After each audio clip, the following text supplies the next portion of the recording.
Je te donne le feu vert. Ça tourne. Voilà, donc merci à vous tous et vous toutes. Je ne le fais pas avec l'écriture inclusive, mais le cœur y est. D'être venu partager avec nous ces derniers moments. Enfin, non, ce micro-là est, je pense, plus agréable. Partager donc ensemble, et le but, c'est que justement, ça soit l'occasion de partager. Alors, un certain nombre de personnes de la famille vont prendre la parole. Ensuite, ça sera donc des personnes qui étaient chères à Françoise qui vont ensuite parler de sa vie associative et politique. Et ensuite, on a normalement de quoi passer un petit moment ensemble autour d'un verre.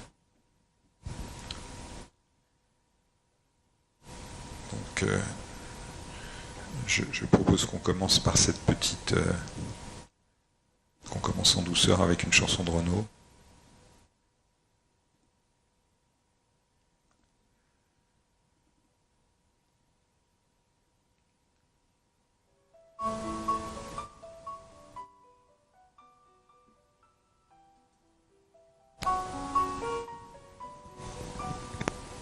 M'asseoir sur un banc, 5 minutes avec toi, et regarder les gens tant qu'il y en a.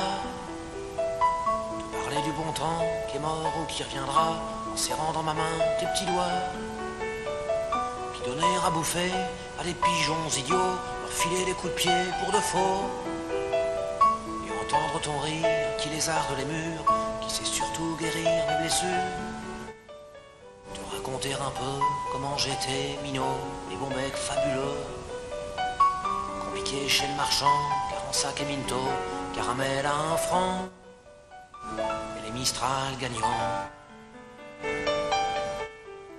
À marcher sous la pluie, 5 minutes avec toi, et regarder la vie tant qu'il y en a. Te raconter la terre en te bouffant des yeux, te parler de ta mère un petit peu, et sauter dans les flaques pour la faire râler, bousiller nos godasses et se marrer. Entendre ton rire comme on entend la mer s'arrêter, repartir en arrière. Te raconter surtout les carambars d'antan et les cocoboères. Et les frères au doudou qui nous coupaient les lèvres et nous niquaient les dents. Et les Mistral gagnants.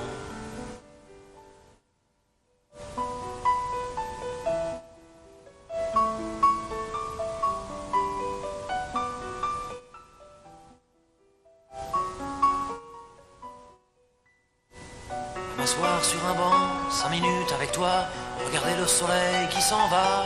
Te parler du bon temps qui est mort et je m'en fous, te dire que les méchants c'est pas nous.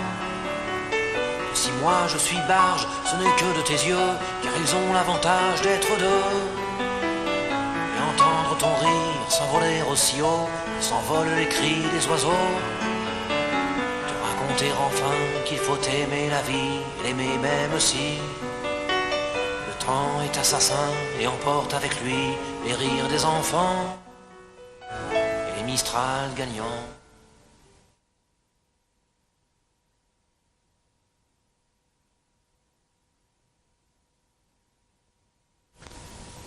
J'avoue qu'on se fait dépasser nous-mêmes par l'effet de ce qu'on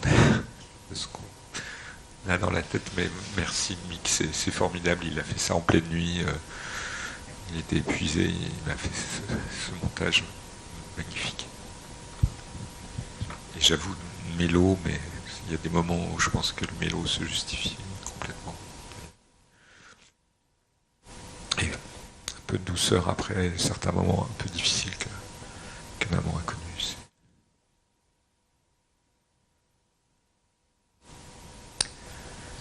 Donc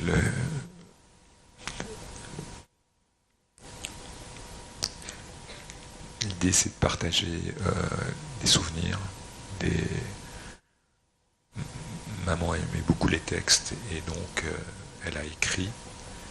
Et l'idée qu'on avait, c'est en particulier que ces petits-enfants qui n'ont pas forcément connu tout ce qu'elle a fait, le partagent en lisant certains de ces textes. C'est un des aspects de l'intervention qu'on vous propose pour partager ce moment. Donc bon, grâce toujours au travail d'archiviste de Mick, on a un petit parcours de vie de notre maman. Alors, et Agnès me corrigera si je me trompe, je pense que c'est à Valenciennes. En fait, on a une vidéo, mais on n'a pas eu le temps de tout mettre en image. Donc, on a juste cette petite extraction où il y a donc maman qui est la plus grande. C'était une fratrie de 6 enfants, mais Martine n'est pas encore née. Donc, Martine, pour qui on a tous une pensée, parce qu'il y a pratiquement 5 ans, c'était la plus jeune et c'était la première à nous avoir quittés. Et quelque part, le chemin qu'elle a tracé a été... elle a affronté à peu près la même maladie que maman et ça a été quelque part quelque chose qui a rassuré maman d'une certaine manière parce que voilà, c'était un chemin quelque part qu'elle connaissait. Dominique et Anne-Marie sont aussi présents et Michel évidemment, et bon, je le salue parce que j'espère qu'il pourra voir la vidéo et sont donc présents à moitié de dos sur la photo, mais ils nous saluent. Donc j'ai l'occasion de présenter notre grand-mère, la maman de Didi, Jeanne, et le nom de couturier était très important pour maman, elle attachait beaucoup d'importance à cette partie de la famille. Surnommée Mamette. Et donc son père, Henri. Alors bon, sans refaire toute l'histoire familiale, il était Gazard, ingénieur des arts et métiers. Une partie importante des liens d'amitié venait des amis de bon papa, et en particulier, je pense qu'on peut considérer que notre propre existence y est intimement liée.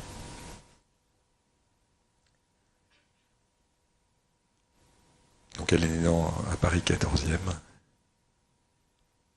Et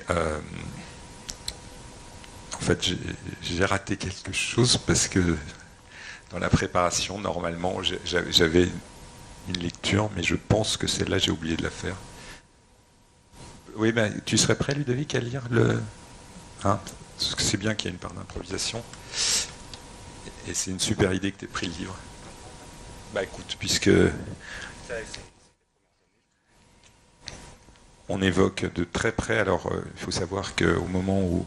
Bah, je crois qu'elle le raconte, hein, dans le... C'est plusieurs deux tiers. Un peu. C'est plus loin, je crois, c'est plus loin. Ah, pardon, excuse-moi.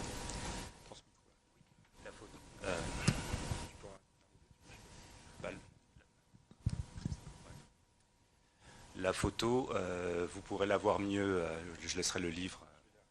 Ah, tu l'as, parfait. Voilà.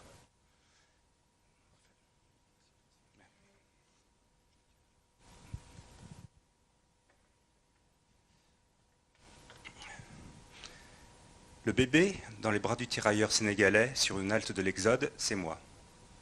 Je n'ai eu des récits de l'Exode que par ma mère, Jeanne Jacquin Couturier, qui a pris ce cliché. Cette photo, pour moi, n'existe que depuis peu et je me suis fait ma petite enquête. Le cadre et l'époque, c'est en juillet 1940, dans une propriété du Périgord. Il y a sur la photo une ou des membres de la famille qui nous accueillaient, des gens qui avaient fui Paris, des tirailleurs sénégalais issus de la débâcle de l'armée française, peut-être du personnel employé dans la propriété. Si j'avais eu la photo il y a 25 ans, j'aurais pu interroger des adultes de l'époque, encore vivants, car j'y avais fait une petite visite accueillie par « Le bébé, c'était vous ?» Les personnages. Ma mère a pris la photo, tout juste arrivée de Paris alors qu'elle venait d'accoucher. Je suis né le 22 mai 1940. C'est un oncle de mon père, employé à la SNCF, qui avait trouvé de la place dans le dernier train quittant Paris. Sans nouvelles de son jeune mari, militaire dans la débâcle générale, elle est partie avec sa mère, 68 ans, et son bébé, et la dysenterie pour elle et moi.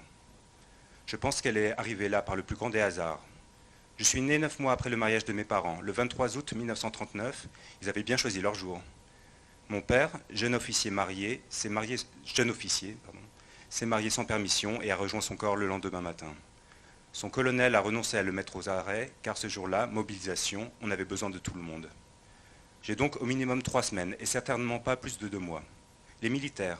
J'ai toujours eu envie d'en savoir plus sur le bataillon de tirailleurs sénégalais qui s'était replié là. Je connaissais oralement Mamadou et Chocolat. Inutile de vous dire que ces noms ou surnoms m'ont toujours rendu malade. Quant à les identifier l'un de l'autre, ma sœur prétend que c'est Mamadou qui me porte dans ses bras. Je m'aperçois que ces pauvres gens étaient bien jeunes. Peut-être sont-ils encore vivants, mais où? Peut-être la publication d'une photo peut les faire ressurgir. Pour eux, le bébé était certainement un sourire dans leur vie de guerre.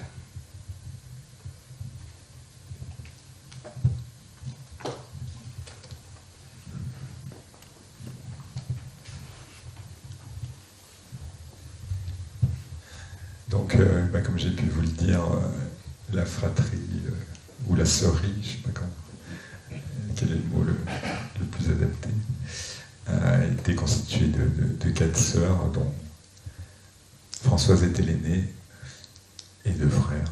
Donc, voilà, donc on a pris un peu quelques clichés au hasard. Hein. C'est difficile de résumer tel. Alors on passe un peu plus loin. Quelques images du mariage avec Jean-Claude. Donc nos grands-parents, nos grands-pères étaient en fait camarades d'école aux arts et métiers.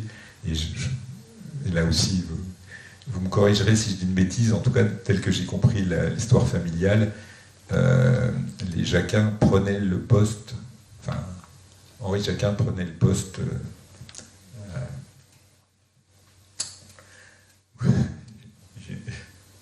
de papy, désolé, d'André, l'émotion, j'appelle papy. Et poste pour poste, et y compris, là aussi vous me corrigerez, la maison. Donc il y a même une... Non, erreur, bon. C'était pas la même maison, donc ce qu'on disait en route, en voiture, vous retirez, c'est fausse information, c'était pas la même maison.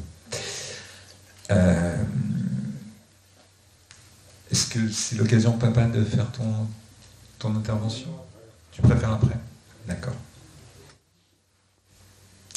Alors bon, pour le clin d'œil, on n'a pas encore eu le temps de retrouver beaucoup de souvenirs de quand elle était petite, mais quand même, quand elle a commencé à écrire, elle aimait bien les lunettes. Bon là, elle les avait enlevées, manifestement. Elle aimait les pêches, les jouets, les images, les bonbons, les poupées. Et alors le dernier mot, il était difficile à décoder. Donc on a fait appel à Champollion. Et en fait, les indices, c'est les carnets. Elle aimait énormément les carnets. Et comme sa dernière fonction, c'était quelques jours avant d'aller à l'hôpital, c'était secrétaire de... Elle s'est proposée comme secrétaire pour l'association des Amis de Léon Blum. Et en fait, sa grande spécialité, c'était de prendre un nouveau carnet quasiment pour chaque réunion. Donc il y avait trois pages avec le compte-rendu de la réunion, et on a une jolie petite collection. Donc là, ce n'est qu'un aperçu. Mais vous voyez, au moins, c'est un engagement de jeunesse. Et d'une manière générale, avec elle, l'amour, c'était pas à moitié. Une autre passion qu'elle nous a vraiment, et je crois qu'elle était aussi bien notre père, notre papa qu'elle-même, c'est ce que j'appellerais déchiffrer des lettres. Et pareil, en fait, sur tous ces comptes rendus, ce qui est amusant dans l'appartement, ce qui est touchant, c'est que quasiment toutes les notes politiques sont sur des enveloppes, et une face est occupée par le compte rendu d'un appel téléphonique, d'une conversation, et de l'autre côté, c'est déchiffrer des lettres. Elle jouait en même temps à l'émission, et il y avait vraiment une face de jeu et une face de notes de réunion. Et bon, j'ai pas pu m'empêcher aussi de citer Georges Perec, qui est un grand amateur des mots, et d'une manière générale pour symboliser tout ce qu'elle nous avait donné sur la littérature. Justement, il faut que je ne perde pas le fil des interventions. Non, j'ai enlevé celle qui touchait à la littérature, parce qu'il y en aurait peut-être eu un peu trop. Ces lettres devenaient aussi des chansons, et là aussi elle nous a transmis l'amour des des chansons à texte en particulier, des chanteurs de tous ordres. Et bon, il y a Yvan Dautin qu'elle aime beaucoup, qu'elle apprécie beaucoup, et je crois que d'autres personnes qui sont dans cette salle également, qui auraient évidemment souhaité être avec nous aussi, donc vous salue, et évidemment d'autres, on avait fait une playlist, mais bon, on va... Donc on a évidemment la fratrie, la photo, il y a une photo un peu mythique parce qu'on devait revenir de vacances et qu'on était bronzés.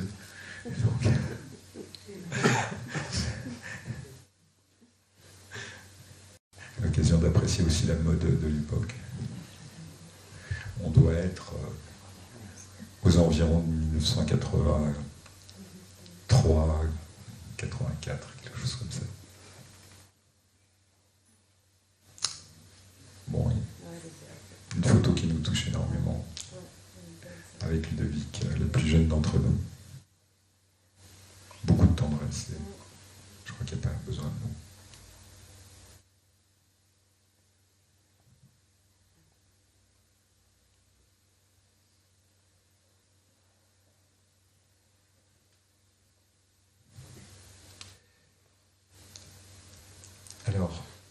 Alors, donc, sur la vie associative, je passerai la main à Martine Fayolle en particulier, mais je vais quand même, moi, faire une petite citation, parce que j'ai du mal à retrouver, il y a une partie historique, c'est-à-dire qu'à partir du moment où on arrive dans les années 80, on a beaucoup plus de traces, mais maman avait commencé son engagement dans la vie associative, je dirais plutôt dans les années 70, là, sans doute à partir du moment où on a commencé à être suffisamment grand pour qu'elle ait un petit peu de temps pour s'occuper d'autre chose.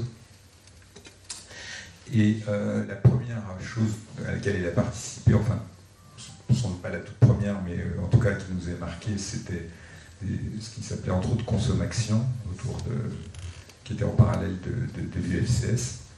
Et il y a deux choses que j'ai envie de citer, des souvenirs de cette époque-là. C'était la joie de maman quand la première application de la loi sur la publicité mensongère, à une époque où c'était un peu le Far West, je n'ai pas un peu plus. Et il y avait à l'époque un magasin, c'est trop fort, t'es trop près de la baffle. Oui, pardon. Ça va là? Il y avait un magasin Saveco, et le slogan c'était Saveco, Saveco, impossible de trouver moins cher. Et là, ils ont fait une erreur parce qu'il y avait une bande de pitbulls, ça n'existait pas à la mode à l'époque, mais qui ont décidé, bah non, c'est pas vrai.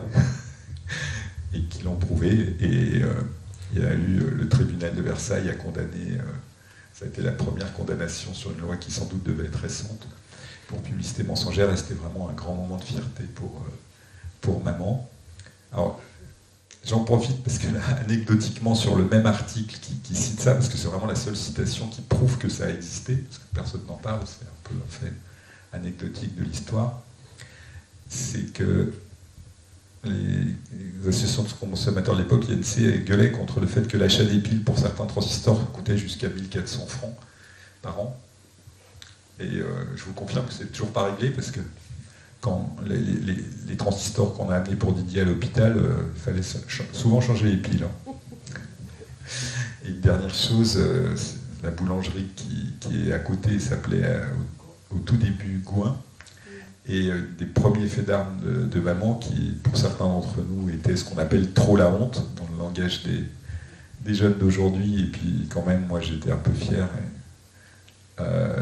C'est que, alors que Gouin voulait installer une deuxième boulangerie un peu plus loin, maman trouvait que c'était un monopole absolument abominable. Et donc, toute seule, parce qu'elle n'arrivait pas à convaincre manifestement beaucoup de monde de participer à cette action, elle avait fait un sit-in devant chez Gouin avec une pancarte pour dire non au monopole, pas de deuxième boulangerie Gouin. Et le garde champêtre à l'époque,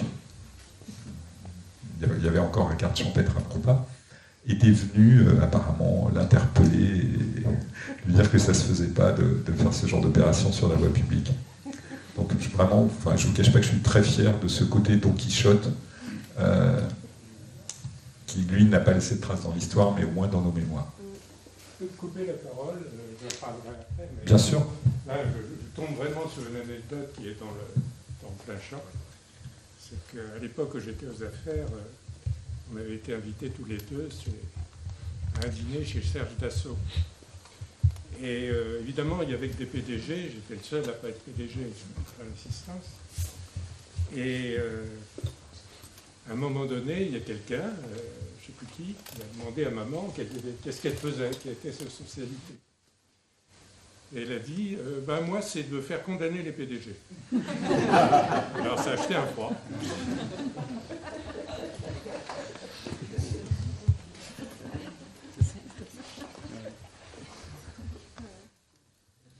Bon là, c'est juste un seul. N'hésitez pas, s'il y a deux anecdotes comme ça, c'est trop bien, quoi. Encore des PDG interpellés. Il a été élu. Ouais, tu as été PDG quand même. Pas ensuite. Tu as été PDG ensuite. Ah, il fallait pas que tu rates l'occasion de te faire condamner.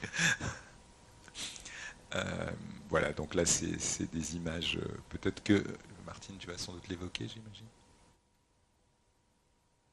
Enfin, là, il y a eu deux souvenirs différents en fait. La celle du milieu, je crois que c'est en 2002. C'est lors de la conclusion de la loi sur la parité. Voilà, avec la ministre Marie-Lise Lebranchu. Et c'était à l'issue d'un travail évidemment de longue haleine pour faire aboutir ce projet de loi.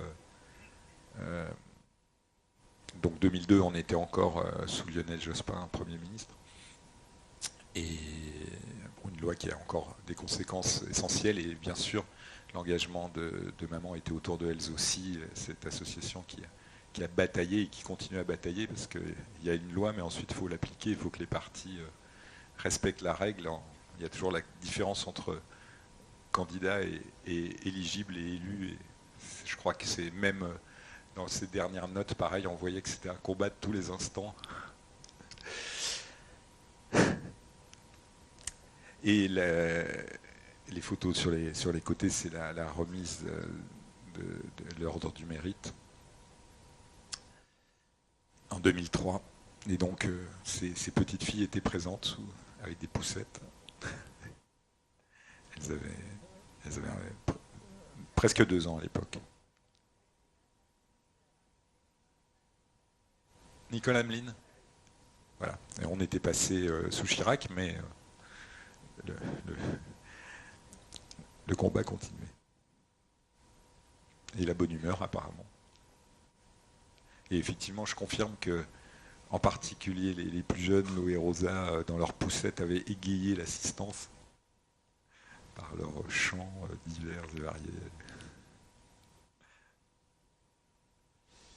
Voilà. Et sur l'aspect politique, eh bien,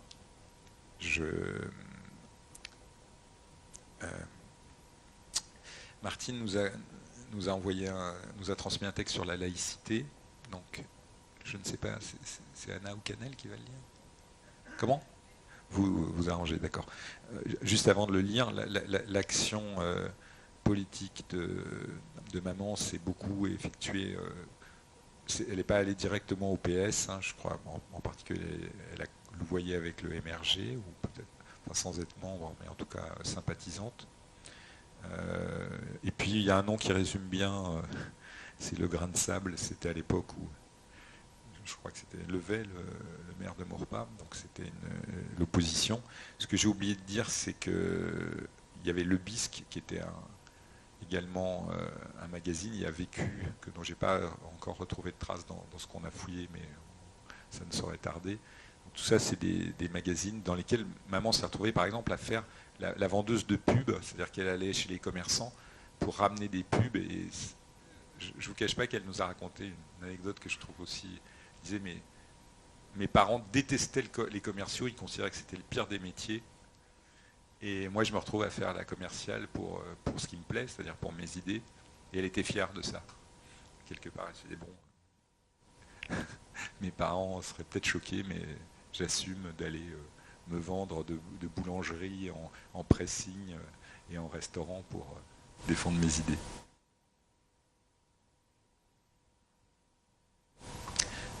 Je vais vous laisser.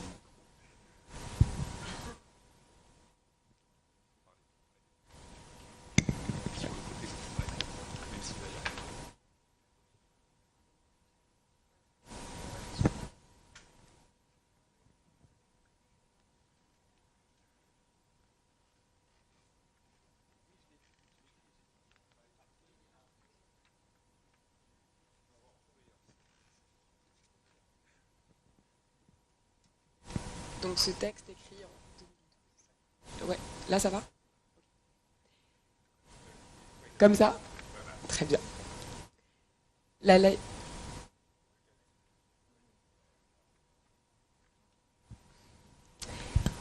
laïcité est une de nos conquêtes, dont nous avons plus que jamais besoin. Elle donne sa cohésion à notre société, au-delà de toutes nos différences. Quand ma première petite fille, Canel, est venue au monde, riche de sang mêlé, un gouvernement de droite avait fabriqué des sans-papiers, éjectés ensuite d'une église qui leur avait donné asile. Aujourd'hui, un autre gouvernement de droite poursuit, harcèle, enferme des familles, des enfants, dont le seul tort est d'avoir cru à l'image de la France des droits humains. Le co-développement, un ordre juste des échanges commerciaux, du respect des peuples devrait permettre d'élaborer des politiques mondiales, alors que les frontières se révèlent inhumaines. L'action associative, CIMAD, RESF, etc., est plus que jamais nécessaire et je la soutiendrai sans relâche. L'avenir de nos enfants, c'est celui de la planète. Il faut anticiper plutôt que subir les mutations et faire le choix du développement durable. Investir dans la recherche, créer de nouveaux métiers. Ce défi doit être vu comme une chance et non pas comme un handicap supplémentaire.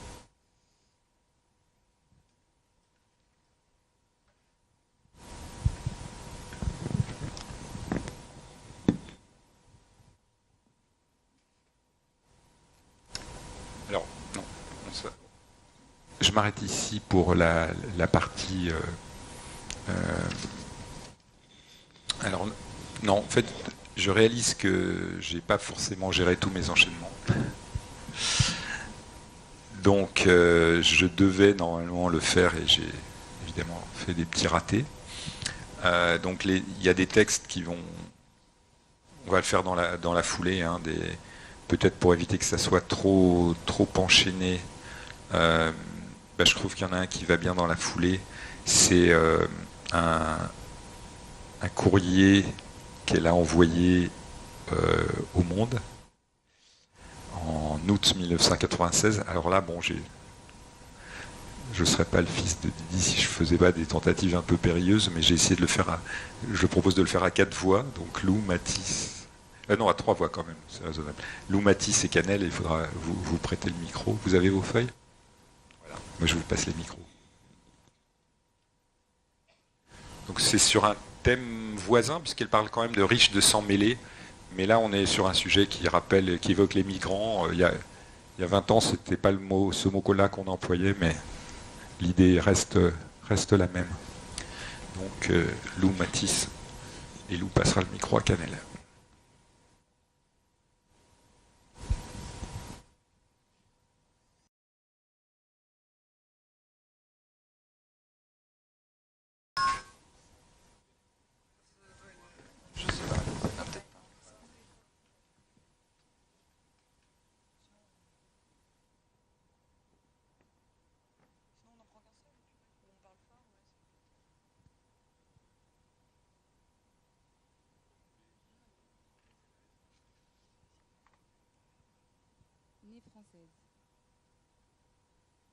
Par le plus grand des hasards, et sans me vanter, je suis née française, sur le sol français, de parents français.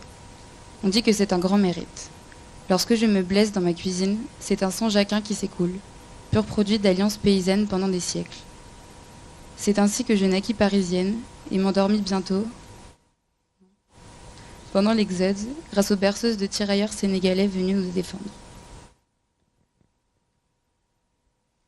Aujourd'hui, je porte comme mes enfants un nom moins français qu'à ma naissance. Mais je n'ai pas connu l'aïeul par alliance, qui nous l'a transmis de justesse. Laissant une très jeune veuve et un bébé orphelin, il n'eut que le temps de mourir pour sa patrie d'adoption.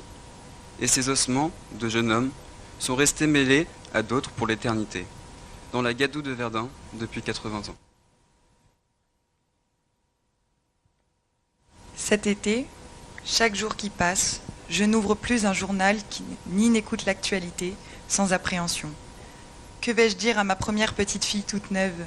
Lui raconterai-je que lorsqu'elle fut déclarée en mairie, avec plus encore de sang mêlé, tous les bébés qui n'avaient pas sa chance, et que la France vacancière s'avilissait dans l'exclusion et l'indifférence, devrais-je lui dire un jour que malgré le bonheur qu'elle me donne, j'ai honte?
Les activités, la consommation était bien sûr au centre de ces premières activités, mais c'était aussi l'occasion d'aller au-devant des gens et des femmes en particulier, de rencontrer des fois des femmes certaines qui avaient du mal même à écrire ou à s'exprimer, de les aider à aller justement rencontrer des gens qui allaient leur permettre de... Voilà, il faut comprendre, c'était souvent un prétexte pour rencontrer en particulier des femmes qui avaient besoin de sortir d'une certaine condition. Et ça, c'est quelque chose qui était essentiel. À l'intérieur de ça, il y avait un combat aussi sur la langue. Et justement, on passe alternativement de sujets qui sont quelquefois lourds et en même temps, un traitement d'un sujet qui est la parité qui sur cette occasion est plutôt léger. Lettre ouverte aux académiciens français. C'est à vous, messieurs de l'Académie française, que j'écris ce lettre pour vous rassurer. J'y mets un certain émotion en découvrant votre fragilité secrète. Le peur de voir notre langue française sombrer dans le perversion sexuelle. Il ne faut pas dire « Madame la ministre », peut-être faudrait-il n'employer que des mots au masculin, pour vous accompagner en douceur vers le modernisme d'un changement de siècle. Je vous dois pourtant une information, que vos grands sagesse et sérénité paraissent ignorer. Permettez-moi un conseil. Continuez de réfléchir, laissez le temps faire son œuvre. Puisque votre noble tâche est d'enregistrer les évolutions de notre langue, laissez-la évoluer. Dessous votre dôme paisible, continuez d'ignorer ce monde vulgairement sexué. Et dans 300 ans, 800 ans peut-être, vous pourrez agréer dans votre vénérable dictionnaire les riches mots que, hommes et femmes ensemble, nous aurons fabriqués sans vous.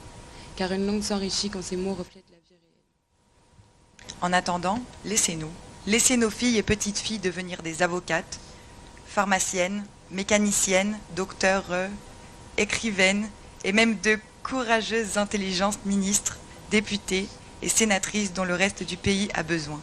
S'il vous plaît, continuez d'oublier les femmes si c'est tout ce que vous avez à leur dire.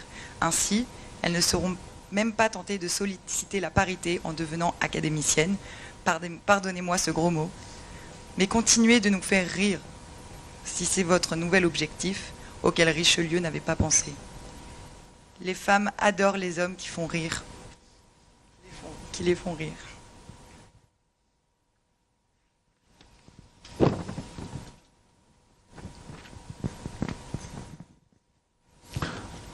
Voilà, et alors, le dernier message, je vais le lire moi-même, mais je vous épargne finalement la musique qui vient après, parce que je pense que ça serait un peu brutal. Donc c'était un courrier qu'elle a envoyé au Monde. Je crois que ceux-là, c'est à chaque fois des courriers qui ont été publiés. Ça s'appelle Grands et gros mots. Alors à chaque fois, j'ai un petit peu raccourci. Tant que les mots ne tuent pas, alors c'était à l'époque de... Le rap commençait à bien fonctionner, et il y avait certaines paroles, et de mémoire, c'était des choses genre Kill the Police en anglais, je ne sais plus quel était l'équivalent en français. Tant que les mots ne tuent pas, et ce ne sont pas les mots de NTM qui tuent le plus en France aujourd'hui, écoutons-les pour ce qu'ils veulent dire. La justice est notre oreille et notre jugement, qu'elle ne dramatise pas les gros mots de nos enfants. Et en attendant que nous trouvions des remèdes à leurs mots, présentons nous-mêmes des excuses aux policiers comme nous payons un carreau brisé par le ballon de jeu. Personne ne gagnera rien si la justice aveugle veut imposer le ballon, la prison, le silence. Que la censure reste à sa place dans le tiroir aux mauvais souvenirs de notre pays. Quant aux grands mots du préfet, allez, attention, j'ose, nique son maire préféré. Alors j'avais envie ensuite de vous passer un extrait du concert de Berger Noir en novembre 89 à l'Olympia, où vraiment avec un très gros son, ça disait la jeunesse emmerde le Front National. Et moi c'est bête, mais c'est un moment qui me fait pleurer, parce que j'y étais avec Ludovic, et c'était comme quelque chose qui résume un peu l'appropriation que s'est faite notre génération de choses très différentes. Maman évidemment n'aurait jamais écouté ça, et encore une fois c'est pour ça que je l'épargne à vos oreilles, c'est vraiment très très violent. Mais nous c'était juste jubilatoire, un moment, Soisy qui était là aussi, un moment énorme. Et bon, à l'époque on croyait qu'ensemble on allait vaincre le Front National. Évidemment c'est une tâche que nos enfants à leur tour vont devoir affronter avec courage. Mais les gros mots, quand ils ne sont pas utilisés avec méchanceté, quand ils sont utilisés pour dire ce qu'on a sur le cœur, en tout cas nous on a fait notre travail de jeunes, et aujourd'hui on les utilise différemment, c'est clair, on s'assagit tous, et puis ensuite c'est les jeunes et ainsi de suite. Et je pense qu'une forme de... elle nous a vraiment appris cette forme de tolérance. Martine et Ismaïla peut-être maintenant ?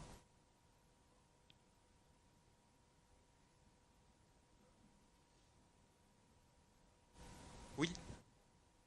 Non ? Alors. Et on a aussi des vidéos, enfin des petits extraits de... Mais ça peut être après. Ah. Oui, bien sûr. Alors, c'est ce que j'appelle message personnel. Donc ça peut... Tu souhaites qu'on commence par ça ? Oui, bien sûr, non, mais...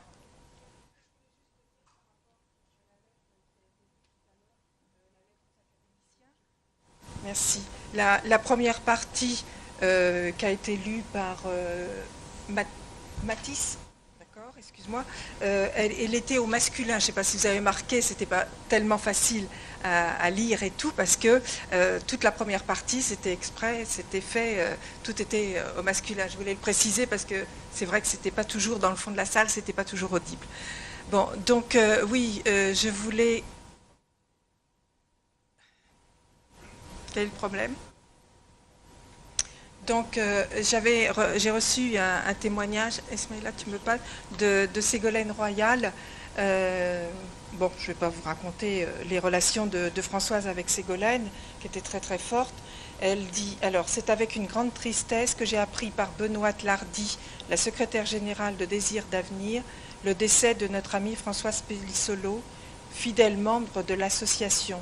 Je tiens à saluer, assurer de ma profonde sympathie sa famille et ses proches, et les prie d'accepter mes condoléances. Étant au Cameroun, pour la deuxième copile Femmes et énergie renouvelable en Afrique, Je compte sur les amis de Désir d'avenir qui pourront se rendre à Maurepas vendredi pour lui rendre hommage et seraient bien entendu présentes par la pensée. Au revoir Françoise. Merci pour ton engagement. Ségolène Royal. Voilà, donc c'était intéressant quand même de vous lire ce message que Ségolène du Fonds du Cameroun nous envoie.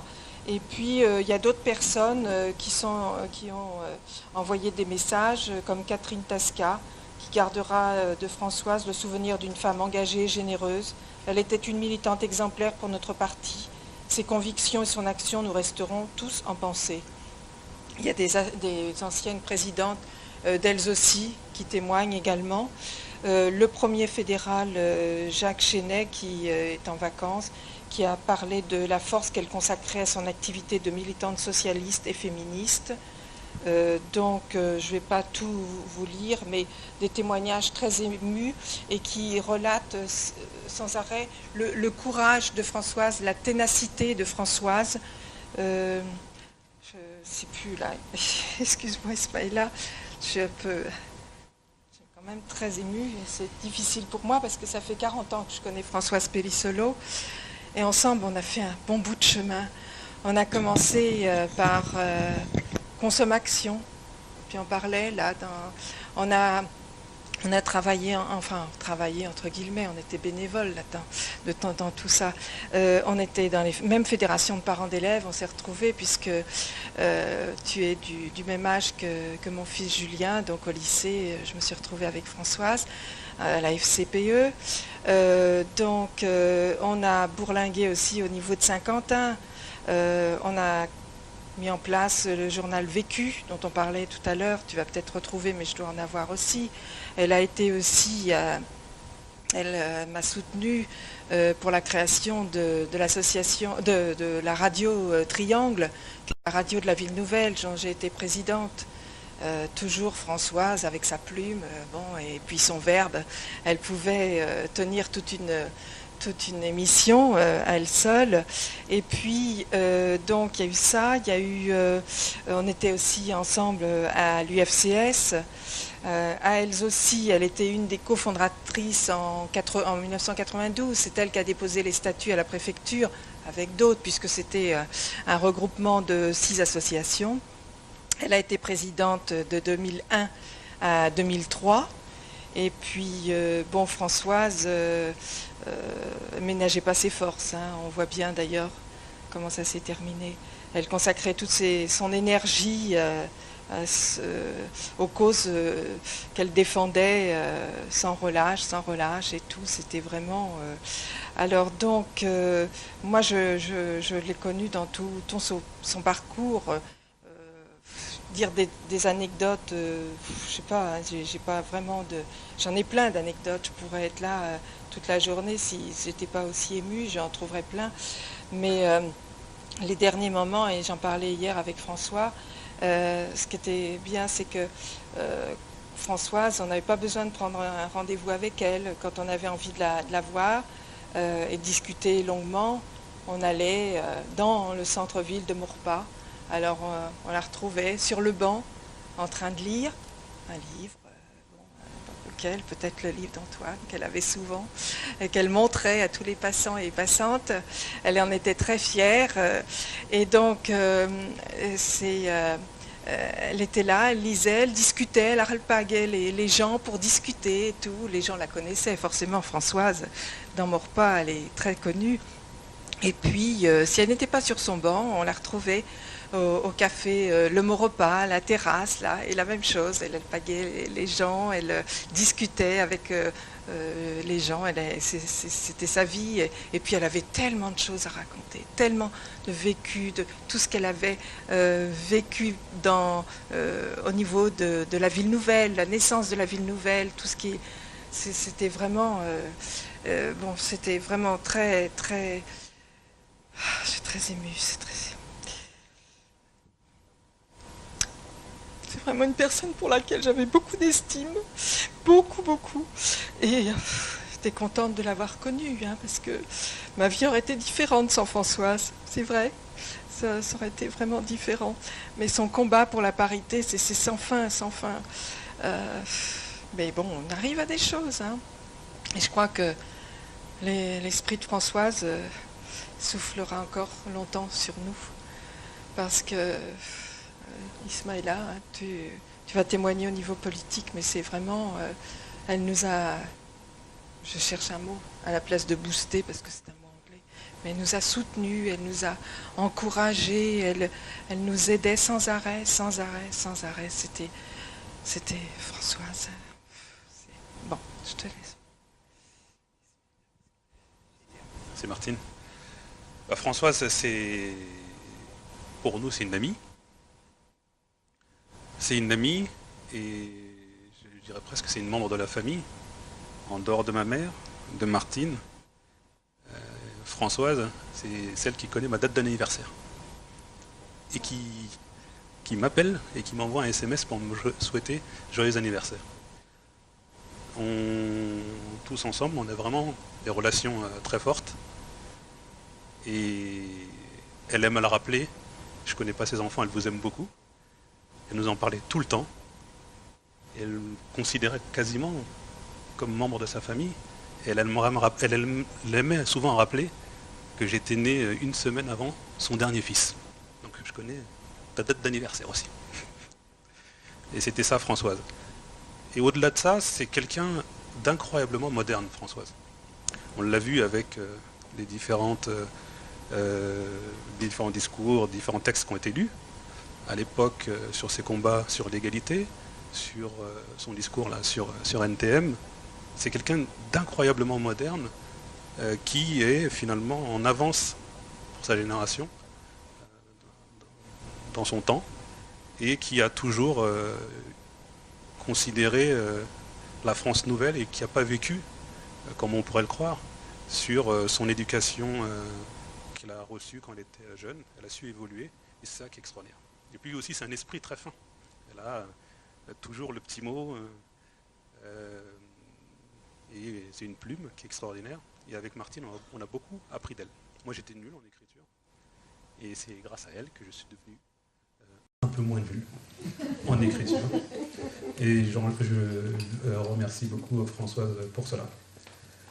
L'anecdote que je peux vous raconter, ça décrit vraiment la noblesse de Françoise, son état d'esprit, sa loyauté, parce que le monde politique, que ce soit au niveau national ou au niveau local, c'est jamais facile. Il y a des gens qui sont des amis, qui sont presque des membres de la famille, avec qui on s'entend bien. Et puis c'est un combat quelquefois. Et dans les combats, c'est quelquefois assez douloureux. Et vous l'avez très bien vu dans les campagnes internes, les campagnes de désignation, par exemple, du Parti Socialiste au niveau national. Chaque candidat dit à chaque fois, si je gagne, je rassemblerai, si je perds, je soutiendrai le gagnant. Et au final, ça ne se passe jamais comme ça. Et avec Françoise, on a été en opposé dans une campagne interne, au cantonal. Donc elle s'est présentée, je me suis présenté. Et à l'époque, je ne la connaissais pas très bien. Donc tous les candidats ont tenu le même discours. Si je gagne, je rassemblerai. Si je perds, je me mettrai derrière celui qui a gagné, patati patata. Et Françoise, c'est la seule dont les mots se sont joints à l'action. Elle l'a fait. Elle l'a fait d'autant plus que j'étais très surpris. C'est qu'à l'époque, elle avait demandé à être directrice de campagne. Et elle a fait la campagne comme si c'était elle qui était désignée. C'est ça, Françoise. C'est une authenticité et une vérité. Et c'est des valeurs qui manquent. Et je crois que nous savons tous ici qu'à un moment ou à un autre, nous devons partir, que nos proches, à un moment ou à un autre, malheureusement, devront partir. Et finalement, ce qu'il faut garder, je crois, l'essentiel, c'est la trace que des gens comme elle peuvent laisser. Pas un bâtiment, pas quelque chose de matériel, mais quelque chose qui est dans nos cœurs et qu'on peut à notre tour transmettre. Moi, je transmettrais cette joie d'écrire, de bien écrire, de volonté de bien écrire, de promouvoir l'égalité constamment, d'être moderne et de rassembler les peuples, comme elle l'a toujours dit et comme elle l'a toujours fait. Ça, je le garde dans mon cœur et finalement, tu le gardes dans ton cœur aussi. Et notre action d'aujourd'hui, de demain, elle sera toujours empreinte de ce qu'on a vécu avec Françoise. Et c'est cela qui va traverser les temps et les âges. Et c'est ça qui est important. Et c'est ça l'essentiel d'une vie remplie et réussie.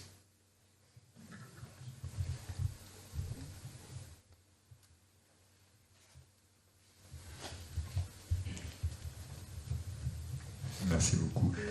Alors je réalise qu'il y a d'autres choses encore. En fait, comme j'avais dit que ça serait un peu branque, j'ai effectivement, j'ai pas respecté mon plan, donc je pense que je vais avoir une mauvaise note. Il y avait plusieurs choses déjà que j'aurais pu évoquer aussi, aussi bien dans l'aspect vie personnelle que engagement. Je pense en particulier à son voyage en Albanie. En fait, je ne vous cache pas que le travail de dépouillement des photos étant très lourd, on n'a pas toujours réussi à réunir les éléments qu'on voulait. Et donc, dans le non-respect du plan aussi, mon papa m'avait demandé de faire une intervention. Mais je pense que c'est pas grave si c'est légèrement décalé. Tu veux bien la faire maintenant? Merci.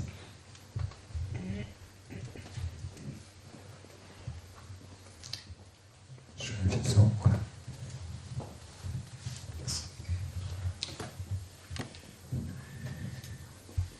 Je peux rester debout?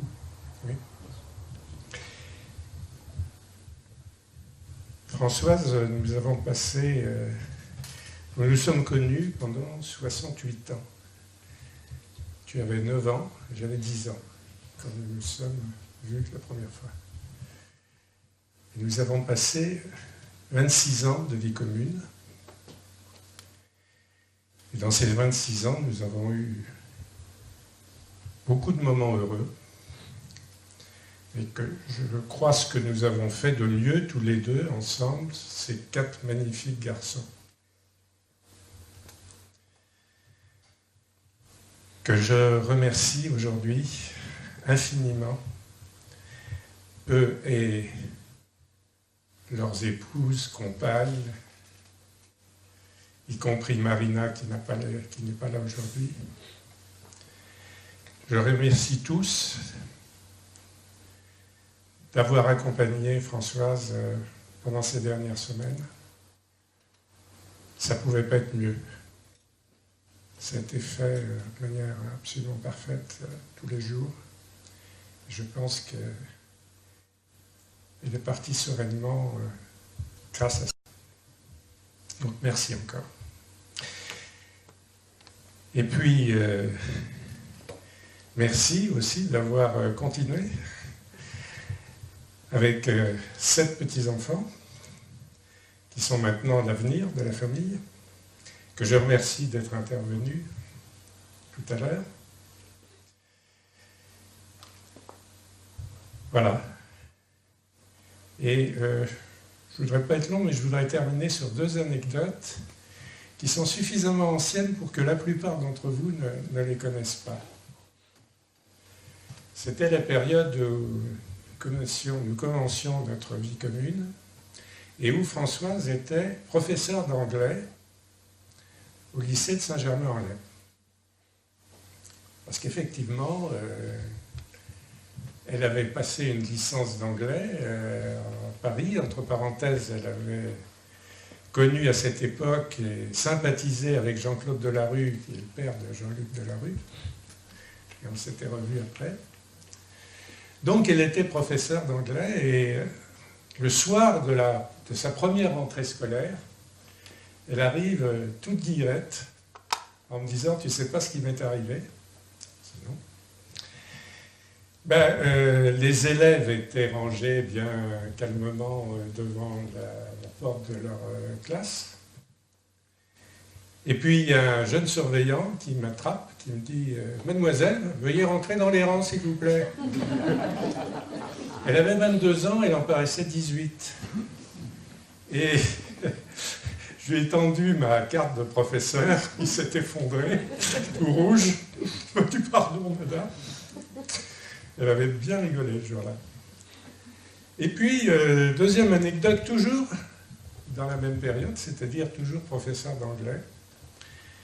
À la fin de chaque trimestre, le dernier jour, on fait un peu n'importe quoi. Hein. en classe. Et là, il y avait un élève qui avait apporté un électrophone. Et qui dit, Madame, est-ce que vous permettez que je passe un disque de Brassens? Allez-y, posez l'électrophone sur la table. C'est parti. Les trompettes de la renommée. Tu dis ça?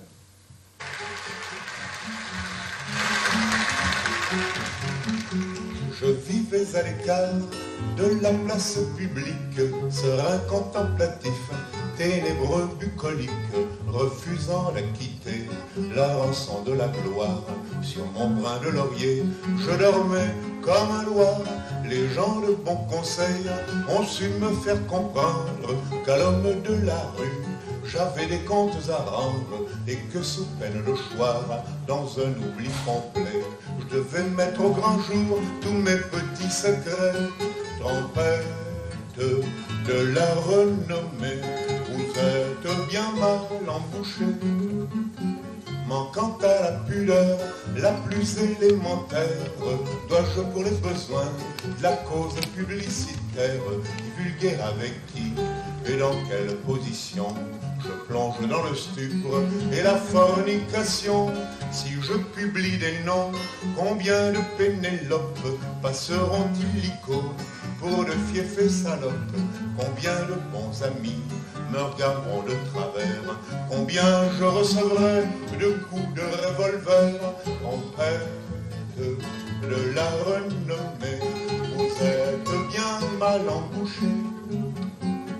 Une femme du monde et qui souvent me laisse faire mes quatre voluptés dans ces quartiers de noblesse, m'a sournoisement passé sur son divan de soie des parasites du plus bas étage qui soit.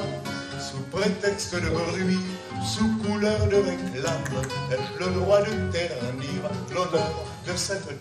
Bon, je vous passe pas tout. Alors Françoise me dit, évidemment, toute la classe de Lornière, me demande quelle attitude j'aimais avoir. Elle me dit, moi je suis resté absolument impassible. Et à la fin du disque, parce qu'il est passé complètement, il y avait autre chose que les Morpirons. Il y a quelqu'un qui lève le doigt, madame, qu'est-ce que vous en pensez? Alors j'ai répondu, qu'est-ce qu'il y a sur l'autre face? Au revoir Françoise, merci.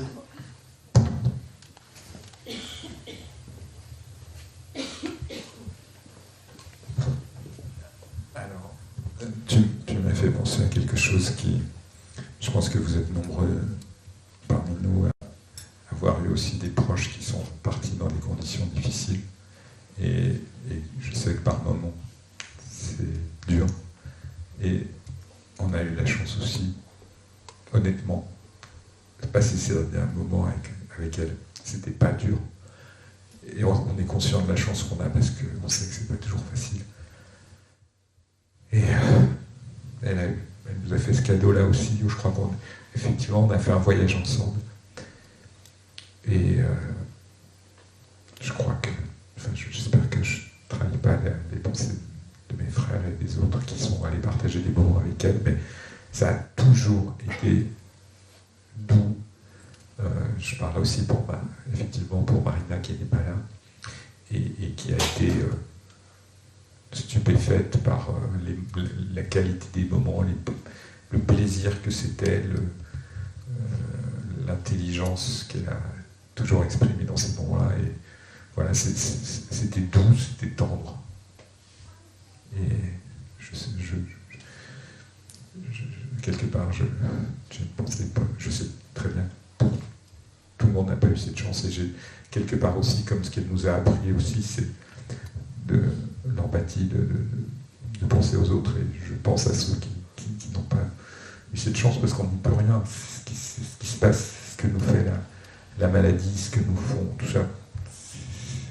En tout cas, bon, c'est une forme de chance, mais ça a été un beau voyage. Bon, c'est pas complètement fini parce que je sais plus en fait.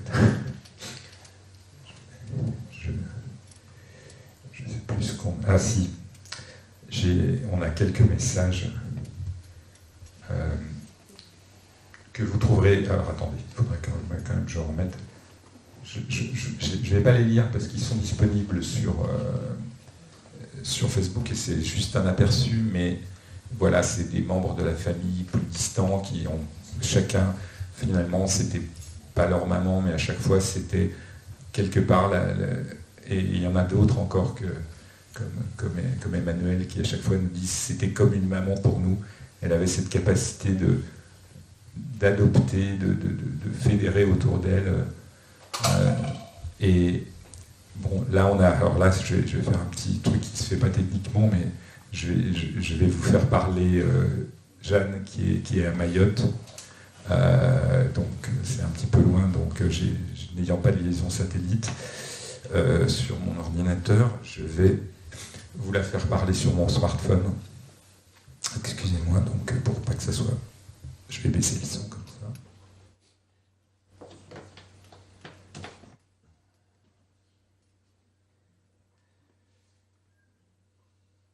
Il manque un câble.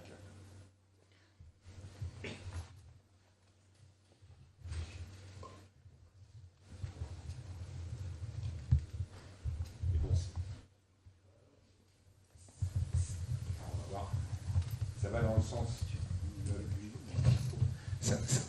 Ça va dans le sens de ce que disait Ismaïla, c'est comme elle est moderne, on va aussi faire un petit message via Facebook en fait, mais bon, un message vocal Facebook. Est-ce que vous vous êtes donné rendez-vous? Est-ce que maintenant vous vous mariez en nous regardant de là-haut toutes les deux? J'espère que oui, parce que nous ici c'est un peu triste. Je partageais avec toi cette passion commune sur la famille. Tu m'as appris que ma famille est grande, diversifiée et aussi un peu dispersée aux quatre coins du globe. On était, nous, les cousins qui habitent loin, et aujourd'hui, j'habite loin encore. Et je suis contente de savoir que tu as réussi à réunir la famille, tes enfants, petits-enfants, frères et sœurs, et tes amis aussi. Merci Françoise. Merci pour tout ce travail de transmission que tu as fait avec moi. Tu savais à quel point je demande à connaître ma famille. Et tu es pour toujours ma Tati des arbres généalogiques. Tu avais toujours une anecdote ou une histoire à me raconter sur notre famille. Aujourd'hui, c'est à nous de continuer ce travail. C'est nous qui raconterons à tes petits-enfants la vie que tu as menée, tes combats, tes convictions, tes engagements, tes valeurs et tout ce qui faisait de toi cette grande dame unique. Le premier souvenir que j'ai de toi, c'est celui de ma sacoche banane. Tu me l'as offerte la première fois que l'on s'est vu. C'était une sacoche banane à tissu, à rire, imprimé écossais vert et noir. Et dans cette banane, il y avait des échantillons de parfum. Et franchement, Dieu seul sait combien de temps je me suis trimballé cette banane et ces petits échantillons à l'intérieur. Je voulais jamais la quitter. J'étais vraiment trop fière du cadeau de ma tante pour le laisser même pas 5 minutes. Et puis maintenant, je garde les échantillons de parfum, toujours en pensant à toi. C'est notre petite histoire à toutes les deux. Elle n'est pas extraordinaire, mais c'est la nôtre et je l'aime comme ça. Et tu vois, c'est comme notre famille. Elle n'est pas extraordinaire, mais c'est la nôtre et on l'aime comme ça. Et tu l'as aimée et tu m'as transmis cette passion que tu avais pour elle. Proche ou éloigné, l'important c'est que l'on sait chacun que dans une épreuve difficile comme celle de te dire au revoir aujourd'hui, nous sommes là unis les uns avec les autres. Alors merci Françoise pour ce dernier moment familial avec toi. Et comme je te l'ai dit la dernière fois que l'on s'est vu, ma chère tante, à bientôt. On se reverra, alors n'oublie pas notre rendez-vous.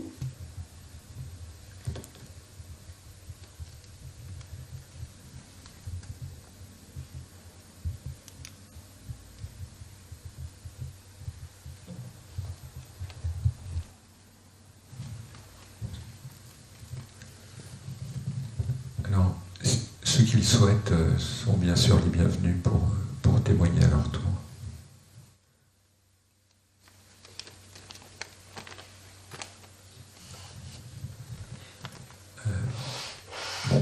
Il y avait d'autres choses qu'on avait prévu de faire, mais je pense qu'il y a des fois, c'est pas plus mal. de se laisser guider par les émotions. Et on aura ensuite quelques petites images à passer, mais pour ceux d'entre vous, celles et ceux d'entre vous qui, même quelques mots, quelques pensées, vous êtes les bienvenus, on sera heureux de vous écouter.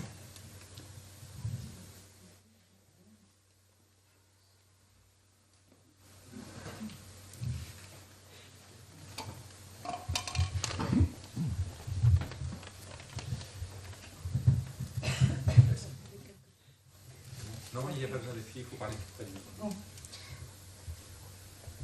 Je suis une amie relativement récente de Françoise. J'ai adhéré au PS la dernière nuit où on pouvait le faire avant les présidentielles de 2007 pour pouvoir avoir un mot à dire. Et donc, bien entendu, j'ai été parmi les gens qui ont désigné à 60% Ségolène Royal en tête. Alors Françoise avait une liaison forte avec Ségolène, hein, c'est sûr. Et dans sa voiture, qu'elle ne ménageait pas trop, hein, sa Clio, hein, qu'il y avait des chocs à droite, à gauche, etc. Elle me faisait un peu peur, mais comme j'y voyais moins bien la nuit, elle me conduisait sur les chemins du département à la conquête des Yvelines, donc pour Ségolène Royal. Donc elle m'a amenée à la Fédé. Hein, il y a Sylvette qui est là, je crois, quelque part. Hein. Oui. Elle m'a amenée à la Fédé, elle m'a introduit aux choses du PS. Donc je l'ai suivie, elle m'apprenait énormément de choses, hein, puisque moi j'avais eu un autre engagement dans ma vie professionnelle, c'était ma manière de faire de la politique, mais je découvrais donc le PS à travers ses yeux sur le tas, et elle l'a fait avec beaucoup de bienveillance et de passion, et vraiment on a été très copines pendant ces moments-là. Quand elle s'est présentée à la députation, je faisais aussi partie de ses fidèles. Il y avait Yves Schott qui est là, qui l'a accompagné fidèlement dans cette période. Alors après, vous savez que au PS, c'est pas une longue vie tranquille. Hein. Donc, on s'est connus aussi, elle m'a amené du coup hein, à l'UFCS, à elles aussi. Hein. Donc j'ai eu cette tranche de vie aussi avec elle. Mais bon, au sein du PS, nos chemins se sont séparés. Mais finalement, l'amitié a survécu quand même, hein, parce que j'ai vécu des choses difficiles. Elle m'a croisée sur son chemin à ce moment-là. Et l'an dernier, je l'avais revue par le biais d'elles aussi. Mais l'an dernier, je lui ai demandé de faire une chose très personnelle. Je lui ai demandé d'être la voix de mon mari mourant pour les présidentielles.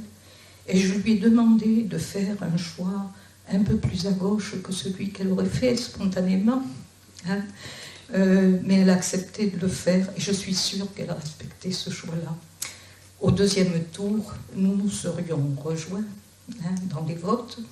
Mais bon, mon mari n'a pas eu le temps de le faire. Cela dit, elle le connaissait, elle était venue à la maison. Mon fils aîné, qui a votre âge, je pense, la connaissait aussi, donc m'a envoyé un petit message d'amitié à son égard, hein, parce que c'était quelqu'un de bien, avec qui on bavardait au mot repas. C'était vraiment la taverne où on se rencontrait, où on bavardait, où on refaisait le monde. Voilà, je partageais son féminisme. Je partage toujours le respect qu'elle a pour Ségolène Royal, qui est une femme debout, comme Françoise était une femme debout.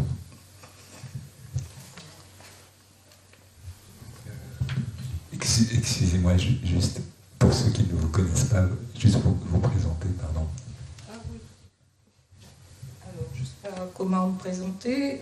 Bon, je m'appelle Noël Kodja.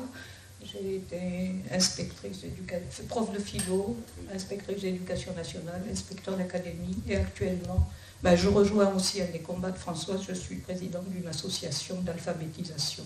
Hein, voilà. Donc j'enseigne le français à des demandeurs d'asile, à des sans-papiers, à des réfugiés économiques. Je ne fais pas la différence. Merci beaucoup. Oui, je suis à chaque fois de vous présenter, puisque effectivement, c'est l'occasion pour nous vraiment vraiment de mettre des fois des visages sur des noms, ou des noms sur des visages parfois aussi, parce qu'on n'épluche pas toujours les tracts électoraux, et puis vous n'êtes pas toujours présenté sur des listes. Donc, voilà. Merci. J'avais préparé quelque chose et puis j'avais hésité à le dire et puis finalement je n'ai pas résisté à la tentation de le dire. Je suis José Gainsbourg. J'ai connu Françoise à la fin du siècle dernier, donc il y a 20 ans. À l'époque, nous étions ensemble au CESC, c'est-à-dire le Comité économique, social et culturel du Parti socialiste. Ce comité était un groupe de réflexion qui rassemblait des gens de toutes tendances, membres du parti ou non, et dont l'objectif était d'éclairer nos décideurs sur les grands enjeux de la société. Françoise et moi étions co-animateurs du groupe Démocratie. Démocratie, c'est notre patrimoine commun et c'est un enjeu majeur de notre vie, tout simplement. Et donc, pendant une vingtaine d'années, nous avons rédigé ensemble, puisque nous étions co-animateurs dans le cadre de la mixité, un homme, une femme, il y a 20 ans déjà, co-rédigé ensemble un certain nombre de documents. Et ces documents, qui ont été égarés d'ailleurs au Parti socialiste à l'occasion de déménagements divers et variés, n'ont pas toujours inspiré ceux qui étaient en charge de prendre les décisions. Donc nous avons partagé aussi ensemble une certaine frustration.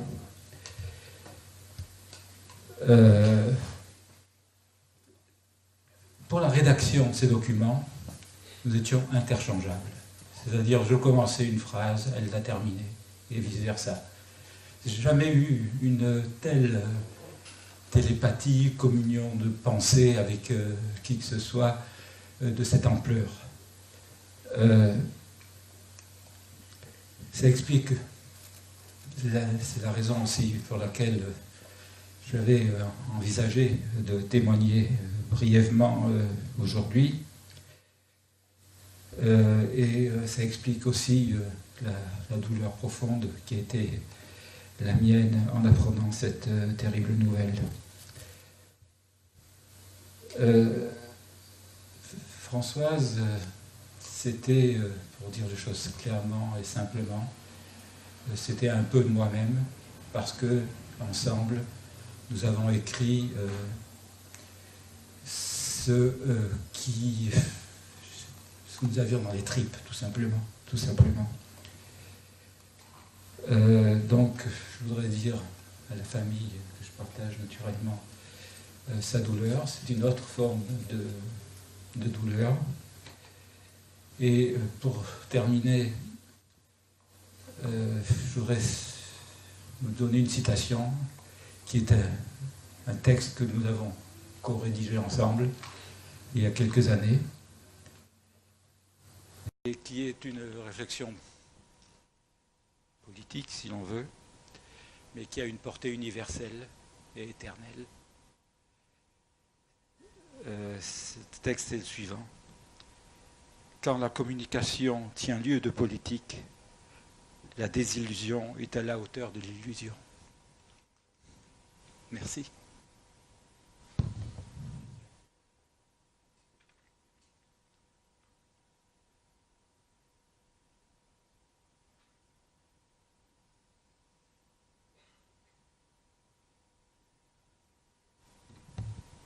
Oui, moi je ne pensais pas faire d'intervention, je suis Daniel Lefebvre, mais par rapport à ce qui a été dit, j'ai connu notre Françoise, moi. Je l'ai connue en 1973 et elle avait 31 ans ou 32 ans, je ne sais plus, Jean-Claude. Je suivais Jean-Claude, 33. Je suivais Jean-Claude qui était mon directeur à l'époque. Et j'ai connu Françoise en tant qu'amie, d'une part, et en tant que jeune mère de famille, avec 3 enfants après. J'ai pas connu Ludovic à l'époque, mais j'ai connu les 3 autres bien, d'autant que mon fils avait le même âge, et ils allaient ensemble dans la Jalle, couper, cueillir, casser des pierres. Alors, je ne peux pas résister, même si on parle un petit peu moins de maman quand on dit ça, mais on avait effectivement renommé le fameux CAPE, Centre d'achèvement et d'essai de propulseurs et engins, où papa était directeur, et on l'avait renommé le centre anti-épinard des habitants d'Écureuilville. Voilà. De la population d'Écureuilville, pardon. Et ce que je voulais dire de Françoise, en fait, c'est l'appréciation générale des gens du CAPE, puisque tu viens d'en parler. Donc 500 personnes, plus les gens de Saint-Médard. Ils étaient vraiment en admiration devant cette femme qui était indépendante. Comment Jean-Claude était le directeur, mais elle, non. Elle avait sa propre. Et ce que vous avez décrit après, je la trouvais déjà à 32 ans. Une femme intelligente, une mère de famille, qui savait animer ses repas en provoquant des jeux.